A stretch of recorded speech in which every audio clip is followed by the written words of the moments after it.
Kiran spends 45% of his income. If he saves 66,000, then his income is বলেছে কিরান 45% তার ইনকামের খরচা করে দেয়। যদি সে 66,000 সেভ করে তাহলে তার ইনকাম কত? তাহলে ভাবো 100 টাকা তার ইনকাম, যার মধ্যে 45% খরচা করে দেয়, তাহলে বাঁচলো কত? সেভ হচ্ছে 55 টাকা বাঁচলো। তাহলে 55 ইকুয়ালস টু 66,000, তাহলে 100 বরাবর কত হবে? এটাই বের করতে হবে। 66 100 বাই 55, 11 5 55, 11 6 66, 5 দিয়ে 20, তাহলে কত হবে? 6 2 12, 1,20,000। Next, a dealer sells two dryers at the rate of 63,000 per dryer. On one, he earns a profit of 5%, and on the other, he loses 30%. What is loss percentage of the whole transaction? মানে কোশ্চেনে বলে দিয়েছে loss হচ্ছে, কিন্তু কত percent loss হচ্ছে সেটা আমাদের বের করতে হবে। কি বলেছে? একটা ডিলার প্রতি ড্রায়ার এত দরে কিনে দুটি ড্রায়ার বিক্রি করলো, মানে একটার দাম এত, তাহলে দুটোর দাম বের করবো আমরা। তাহলে এসপি আগে বের করি। এসপি কত? 63,000 গুণিত দুটো বিক্রি করেছে, তাহলে 63 3 দুগুণে 6, 126। এবার কি বলেছে? একটিতে সে 5% লাভ করে এবং অন্যটিতে 30% লোকসান করে। তাহলে এবার আমাদের কি বের করতে হবে? সিপি বের করতে হবে, কারণ লস হয়েছে মানে এসপি আর সিপি দুটোই লাগবে। এবার সিপি বের করার ফর্মুলা কি আছে? সিপি ফর্মুলা হচ্ছে এসপি ইন্টু উপরে সবসময় 100। সিপি যখন বের করবে উপরে সবসময় 100 থাকবে, নিচে কত হবে? বলেছে 5% লাভ, প্রফিট 5%, তাহলে নিচে হবে 100 প্লাস 5, 5%। এটা হলো একটিতে। আরেকটিতে কি হয়েছে? আরেকটিতে হয়েছে তার 63, উপরে সবসময় 100 থাকবে, নিচে হবে 30% লস, তাহলে 100 থেকে 30% লস মানে 70। তাহলে এবার কাটি, 5 21, 21 দিয়ে কাটলে 21 5 105, 21 3 63, 3টা শূন্য, 5 দিয়ে 20, তাহলে এখানে হবে 3 দুগুণে 6, 6 পরে 4টা শূন্য, এখানে একটা শূন্য, শূন্য কেটে গেল 7 দিয়ে 7 9 63, 3টা শূন্য প্লাস 9,000, তাহলে কত হলো? 9 6 15 পরে কটা শূন্য? 4টা শূন্য, মানে 1.5 লাখ। তাহলে সিপি হচ্ছে 1.5 লাখ, এসপি হচ্ছে 1,26,000। তাহলে লস হচ্ছে কত টাকা? লস হচ্ছে এই 1.5 লাখ থেকে 1,26,000 বিয়োগ করে দেবো,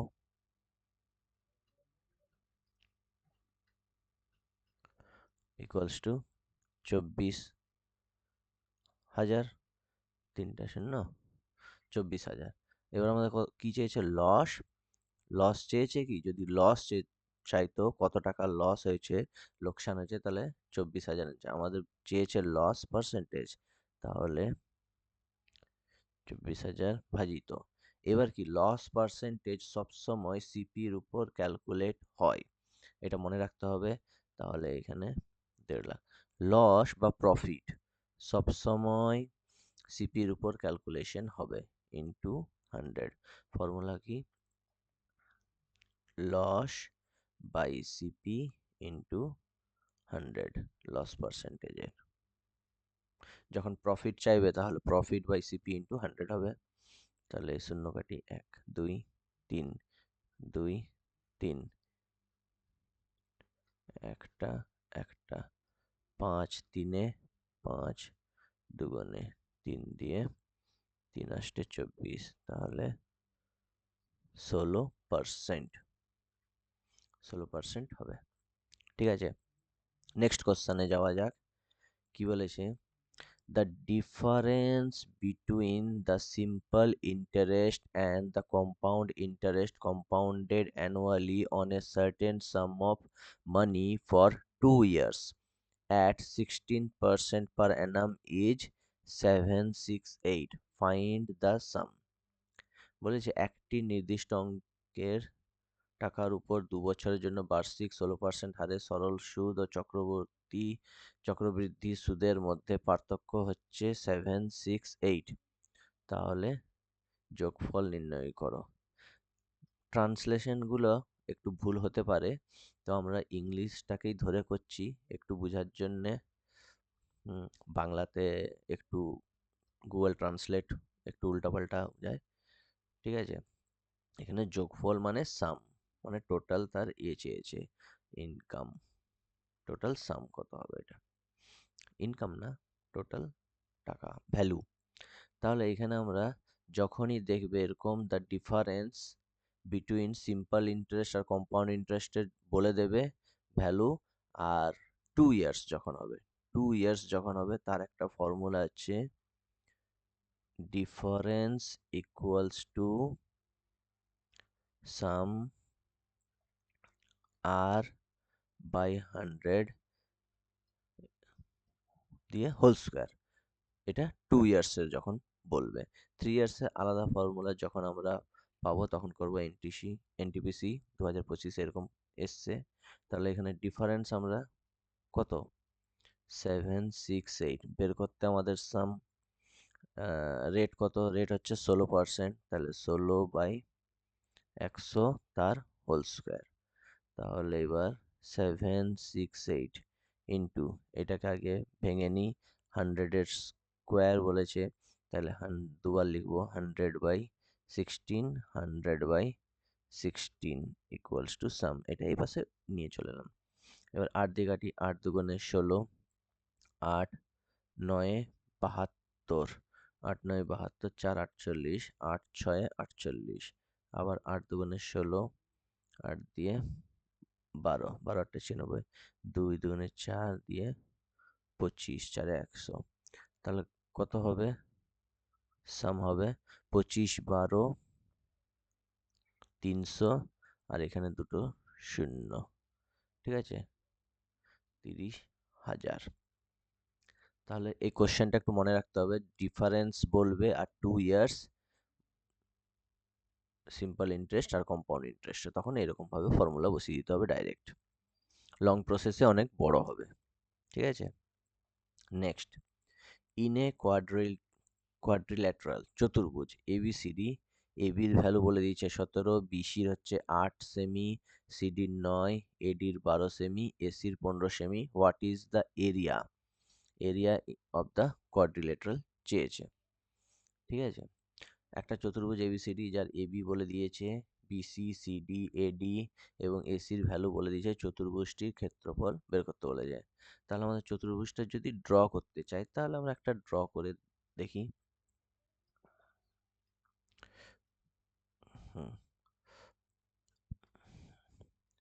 আগে একটা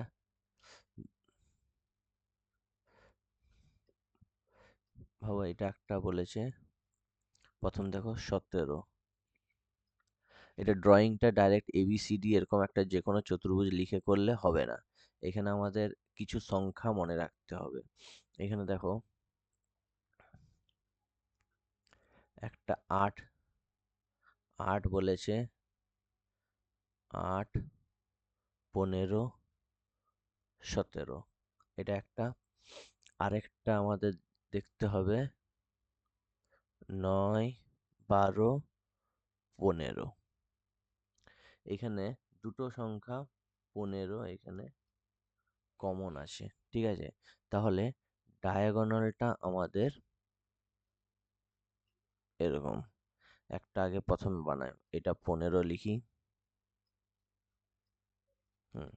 এটা ছোট, আমরা এখানে 9 বসাই, এইখানে 12 বসাই। ঠিক আছে একটা। এবার আমাদের চতুর্ভুজ বলেছে, এইখান থেকে আমরা এবার 8, 15, 17 বানাতে হবে। তাহলে এই 17টা বানাবার জন্য আমাদেরকে একটু এইদিকে করে এইটা এরকম 8 লিখবো, এইটা বড়, এটা 17 লিখবো। তাহলে দেখো এইবার এ বি বলছে 17, এইখানে এ, এইখানে বি লিখি, সি এইখানে করি, ডি এইখানে করে দিচ্ছি। ঠিক আছে, এটা দেখো চতুর্ভুজ হয়ে গেল। আর এইখানে একটা 9, 12, 15, 8, 15, 17, এটা একটা আছে যে 17-র স্কোয়ার সবসময় হবে 8-এর স্কোয়ার প্লাস 15-র স্কোয়ার, আর এইখানে 15 স্কোয়ার সবসময় হবে 9 স্কোয়ার প্লাস 12 স্কোয়ার। ঠিক আছে, এটা মনে রাখতে হবে। যেমন দেখি আমি একটা এটা বলে দিই, 9 স্কোয়ার 81, 12 স্কোয়ার 144, যোগ করে 4 একে 5, 8 4 12 2 2, 15 স্কোয়ার 225। তাহলে এটা একটু মনে রাখতে হবে। আরো কিছু কিছু সংখ্যা আছে, সেটা যেমন এটাকেই ভাঙলে 3 দিয়ে যদি ভাঙি, 3 3 এ 9, 3 4 12, 3 5 3 4 5ও একটা এরকম আছে। তাহলে দেখো আমাদের চেয়েছে actually area of the quadrilateral. আমরা যদি এই দুটো ট্রায়াঙ্গেলের এরিয়া বের করে দিই, তাহলে আমরা কোয়াড্রিলেটারালের এরিয়াটা পেয়ে যাব। এবার দুটো ট্রায়াঙ্গেলের মধ্যে এটা একটা সমকোণী ত্রিভুজ হচ্ছে, তাহলে সমকোণী ত্রিভুজের এরিয়া কি হয়? এরিয়া হয় half into base into height ধরতে পারো। এটা একটার হলো, আরেকটার হবে হাফ ইন্টু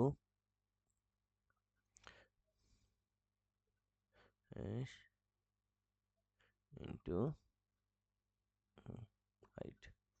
ঠিক আছে, তাহলে এটা 2 দিয়ে, 2 6 12, 2 4 8, তাহলে এখানে 9 6 লং 54 প্লাস 15 4 60, তাহলে কত হবে 4 114। ঠিক আছে, তাহলে আমাদের ম্যাথটা অ্যান্সার হবে 114। ভালো ইন্টারেস্টিং ম্যাথ, বুঝতে একটু অসুবিধা হতেই পারে।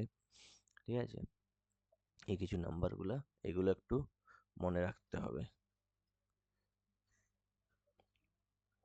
ঠিক আছে, নেক্সট ম্যাথ যাওয়া যাক। Find the duration in years in which 1200 will amount to 2280 at a rate of 4% per annum simple interest. Simple interest বলছে 4% বার্ষিক সরল সুদের হারে 1200 টাকা কত বছর অন্তর 22,000 2280 টাকা হবে।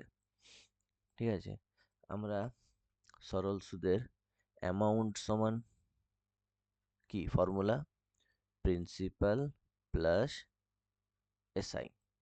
ঠিক আছে, এবার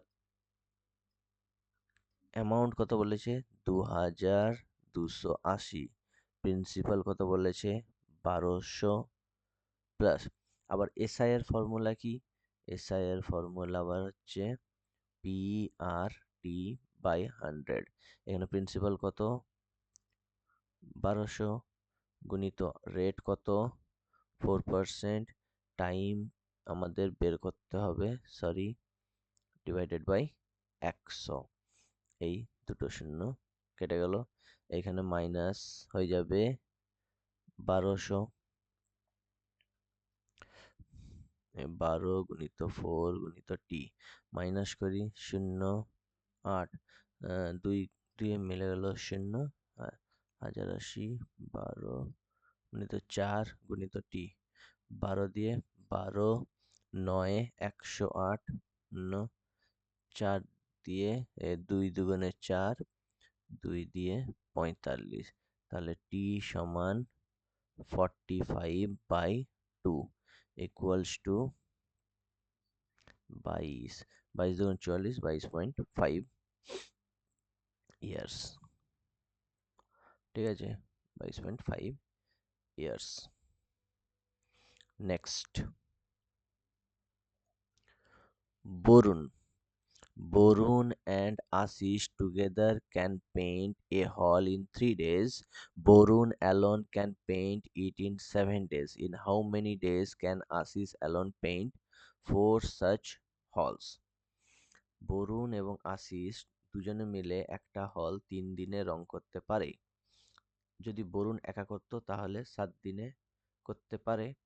তাহলে বলেছে আশিস একা এরকম 4টা হল কত দিনে পেইন্ট করবে। সবার আগে দেখুন, বরুণ আর আশিসের বলে দিয়েছে 3 দিন, আর বরুণ একার বলে দিয়েছে 7 দিন। তাহলে আশিস একা কত দিনে করতে পারবে? 3 গুণিত 7 বাই 7 মাইনাস 3, তাহলে 7 3 21/4। আমাদের তাহলে আশিস কটা হলকে পেইন্ট করতে বলা হয়েছে?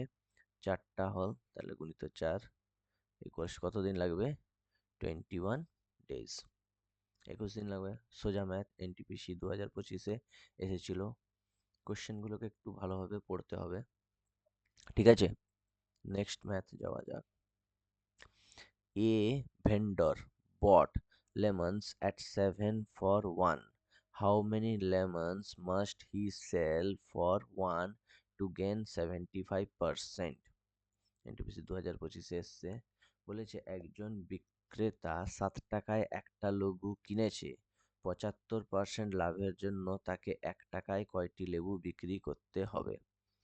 তাহলে 7টার দাম বলেছে 1 টাকা, তাহলে একটার দাম হবে 1/7, এটা সিপি। আবার এখানে বলছে how many lemons must he sell for ₹1 to gain 75%। বলেছে 1 টাকায় কটা লেবু বিক্রি করব। এটাকে বোঝার জন্য একটু শর্টে বলছি। দেখো এইখানে 7 নিচে, এখানে লেমন্স অ্যাট 7 ফর 1, মানে উপরে হচ্ছে টাকা, নিচে হচ্ছে সংখ্যা। তাহলে সেম এটাও করব। এখানে কি বলেছে? এটা উপরে 1 টাকায় বলেছে কটা বিক্রি করতে হবে এক্স, কি হয়েছে? টু গেইন 75%, এটা হয়ে গেল এসপি, এটা হয়ে গেল সিপি, তাহলে এটা হয়ে গেল এসপি। এবার এখানে দেখো এখানে এসপি বলেছে 1/x, তাহলে সিপি বের করতে হবে। সিপি কত হবে? 1/x ইন্টু সবসময় 100 উপরে থাকবে, গেইন বলেছে 75%, তাহলে 175, এই দুটোকে সমান করে দেবো। তাহলে 1/7 ইকুয়ালস টু 1/x গুণিত 100/175, তাহলে 25 4 100, 25 7 175, তাহলে 7 7 কেটে গেল, x সমান 4। তাহলে 7টা কিনেছিলাম 1 টাকায়, এবার বিক্রি করতে হবে 4টা 1 টাকায়, তবেই তো আমার প্রফিট হবে। তাহলে এসপি তাহলে কত হচ্ছে? মানে 4টা হবে, 4টা 1 টাকায় 4টা। ঠিক আছে, নেক্সট।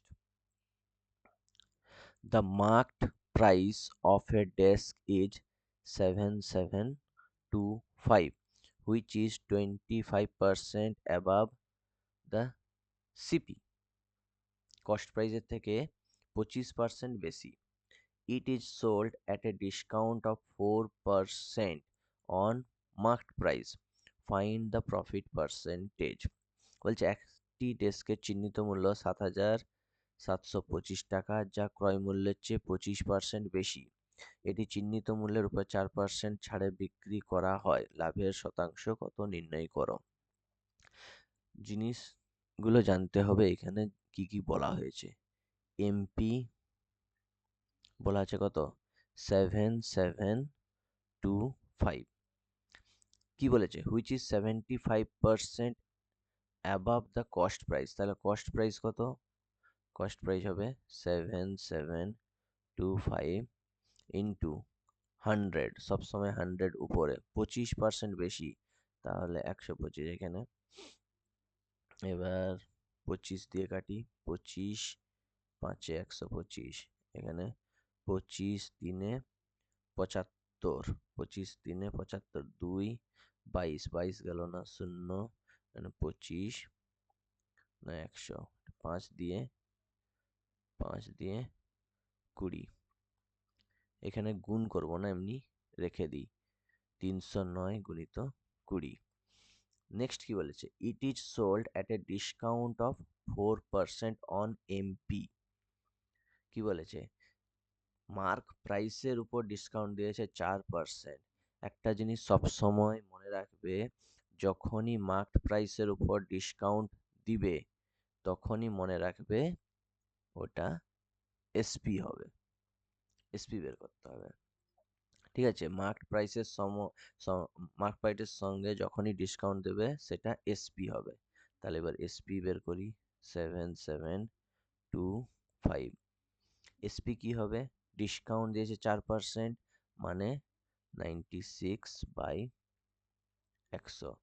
তাহলে আবার সেই 25 4 100, 25 দিয়ে এটা কত হয়েছিল 309, 4 দিয়ে 4 দুগুণে 8, 16, 4 4 16, তাহলে কত হবে 309 গুণিত 24। এবার কি বলছে, ফাইন্ড দ্য প্রফিট পার্সেন্টেজ, মানে অবভিয়াসলি প্রফিট হবে, কিন্তু আমাদের চেয়েছে প্রফিট পার্সেন্টেজ, তাহলে এসপি বেশি সিপি কম, তাহলে প্রফিট হবে, প্রফিট পার্সেন্টেজ কত হবে 309 এসপি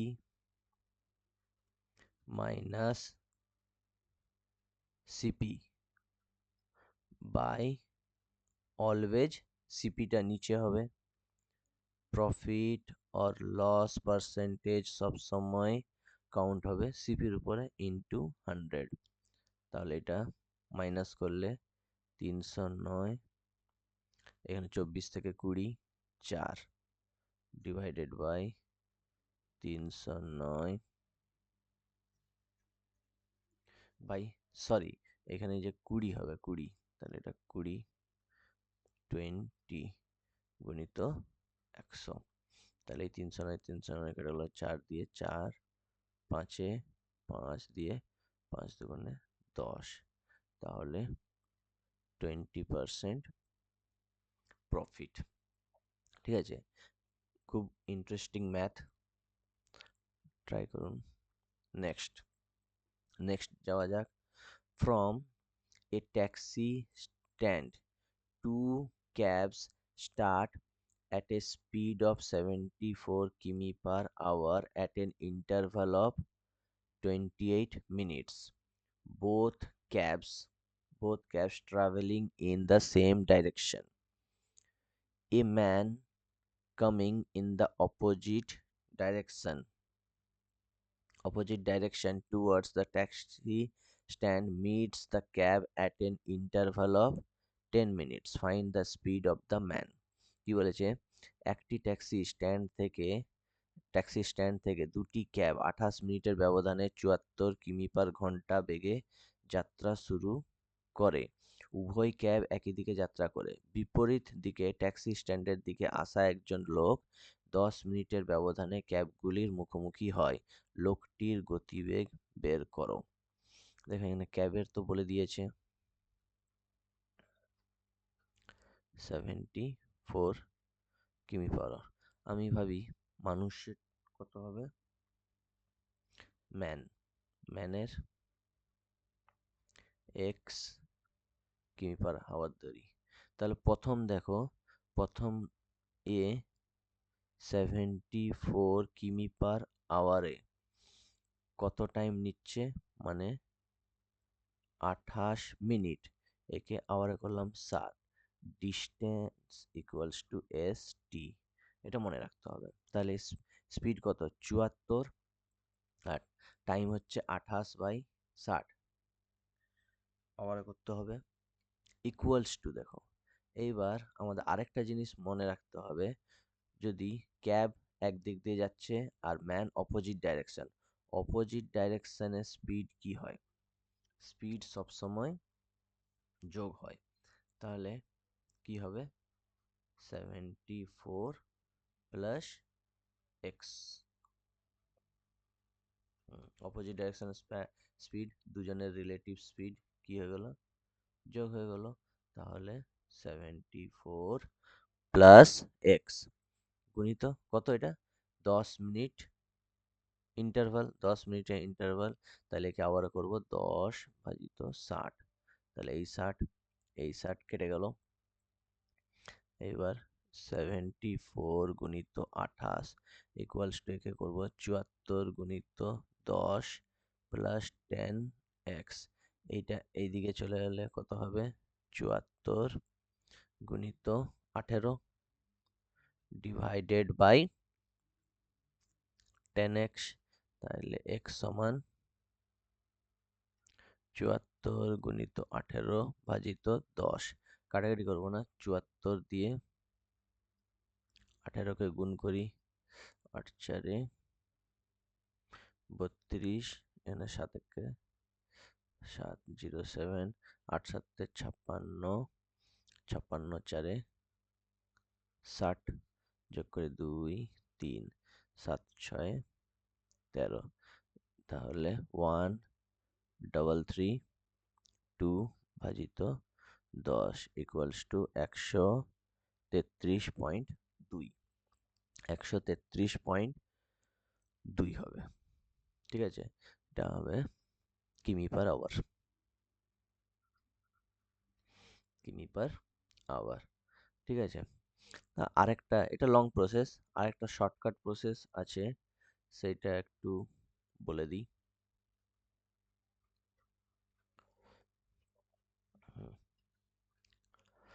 ডিস্টেন্স, প্রথমে দেখো এই টাইম 28 আর এখানে 10, এই দুটোকে মাইনাস করব।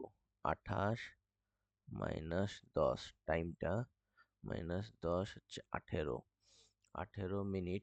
তাহলে একে আমরা করব আওয়ারে 18 ভাজিত 7, এটা টাইম। আর স্পিড কত দিয়েছে? স্পিড দিয়েছে 74। তাহলে ডিস্টেন্স কত হয়ে যাবে? স্পিড ইন্টু টাইম, 18 ভাজিত 60। ঠিক আছে, এবার কি চেয়েছে? ম্যানের চেয়েছে কি? Find the speed of man. তাহলে স্পিড অফ ম্যান বের করতে হবে। তাহলে ম্যানের স্পিড, স্পিড কত হবে? Distance 74 into 18/60 divided by time. Time কত? 10 মিনিট, মানে একে 10 ভাজিত 60 করব। তাহলে এই 60 নিচের নিচে 60 কেটে যাবে। 74 into 18/10 equals to 133.2। Same same, তাহলে 133.2 কিমি পার আওয়ার। ঠিক আছে, নেক্সট ম্যাথ যাওয়া যাক। কি বলেছে? অতুলস salary is 10,000 per month. He spends 6,000 on house rent and 2,500 on bills, and the rest of the amount is his savings monthly savings. Find his savings in a year, if in the month of his birthday he spent all his monthly savings on birthday celebration. বলছে অতুলের মাসিক বেতন 10,000 টাকা, সে ভারী ভাড়া বাবদ 6,000 টাকা দেয় এবং বিল বাবদ 2,500 খরচ করে, এবং বাকি টাকা তার মাসিক সঞ্চয়। 1 বছরে তার সঞ্চয় নির্ণয় করো যদি তার জন্মদিনের মাসে সে তার সমস্ত মাসিক সঞ্চয় জন্মদিনে উদযাপনে ব্যয় করে। সোজা অঙ্ক। স্যালারি বলেছে 10,000, যার মধ্যে 6,000 টাকা ঘর ভাড়া আর 2,500 টাকা বিল দেয়। তাহলে টোটাল কত দেয়? 8,500 টাকা। সেভ তাহলে কত হয়? সেভ হয় 1,500। এখানে 10,000 মাইনাস 8,500, তাহলে 1,500 টাকা মাসে সেভ হয়। তাহলে বছরে কত সেভ হয়? বছরে 12, 15, 15, 12, 180। তাহলে 18,000 সেভ হয়। বলেছে find his savings in a year if the month of his birthday he spends all his savings on birthday celebration. মানে একটা মাসের সে 1,500 টাকাটাও সে খরচ করে দেয়। তাহলে সেই 1,500 টাকাটা খরচ করে দিলে কত বেঁচে থাকবে? 0, 0, 10 দিতে 5 দিতে হাতে আগে 2, 2 কত 8 পাবো, 6, 16। তাহলে সেই বছরটায় তার 16,500 টাকা বেঁচে থাকবে। ঠিক আছে, সোজা আছে, ট্রাই করে। এনটিপিসি 2025-এ এসেছিল। ঠিক আছে।